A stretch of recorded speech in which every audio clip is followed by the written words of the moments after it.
যে ঘরে বিড়াল পালন করা হালাল নাকি হারাম, এবং বিড়াল পালন সম্পর্কে ইসলামই বা কি বলে।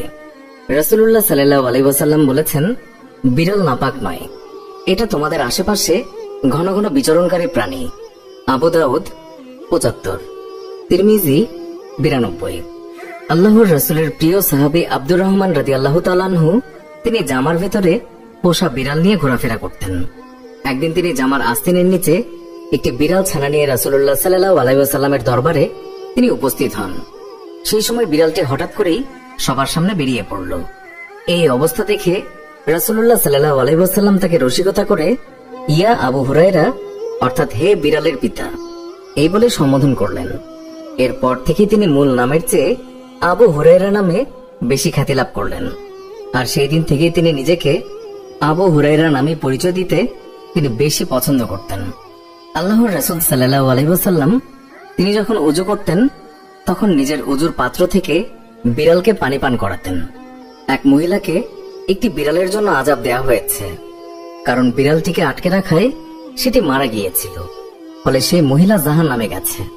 বিড়ালটিকে আটকে রেখে সে খাবার এবং পানিও দেয়নি, আবার ছেড়েও দেয়নি, যাতে করে জমিনের পোকামাকড় খেয়ে সে বাঁচতে পারে। মুসলিম ৫৭৪৫। এই হাদিসের ব্যাখ্যায় ইমাম কুরতুবী রাহমাতুল্লাহ আলাইহি বলেছেন, বিড়াল পালা এবং বিড়ালকে বেঁধে রাখা জায়েজ রয়েছে, যদি তাকে খানাপিনা দেওয়ার ব্যাপারে ত্রুটি না করা হয়। ফাতহুল বারী ৬/৪১২। একদিন তার মুনিব তাকে হযরত আয়েশা রাদিয়াল্লাহু তাআলা আনহার কাছে খাবার সহ একটি পাত্র পাঠালেন। অতঃপর আমি তার কাছে পৌঁছে দেখতে পাই তিনি নামাজরত আছেন। তিনি আমাকে পাত্রটি রাখার জন্য সেই সময় ইশারা করলেন। ইতিমধ্যেই সেখানে একটি বিড়াল এসে তা থেকে কিছু খাবার খেয়ে ফেলল। হযরত আয়েশা রাদিয়াল্লাহু তাআলা আনহা তিনি নামাজ শেষ করে এসে বিড়ালটি যে পাত্র থেকে খেয়েছিল সেখান থেকেই খেলেন এবং বললেন, নিশ্চয়ই রাসূলুল্লাহ সাল্লাল্লাহু আলাইহি ওয়াসাল্লাম বলেছেন, বিড়াল অপবিত্র নয় এবং এরা তোমাদের আশেপাশে ঘোরাফেরা করে। অতঃপর হযরত আয়েশা রাদিয়াল্লাহু তাআলা আনহা তিনি আরো বলেন, আমি রাসূলুল্লাহ সাল্লাল্লাহু আলাইহি ওয়াসাল্লামকে বিড়ালের উচ্ছিষ্ট পানি দ্বারা ওযু করতে দেখেছি। তাই কোনো খাবারে যদি বিড়াল মুখ দেয় আর খাবারের মালিক যদি ধনী হয়, তাহলে ওই খাবার খাওয়া তার জন্য মাকরুহ বা অপছন্দনীয়। কিন্তু খাবারের মালিক যদি দরিদ্র হয় তাহলে তার জন্য খাবারটি খাওয়া জায়েজ। ফতওয়ায়ে আলমগীরি ৪৩/১।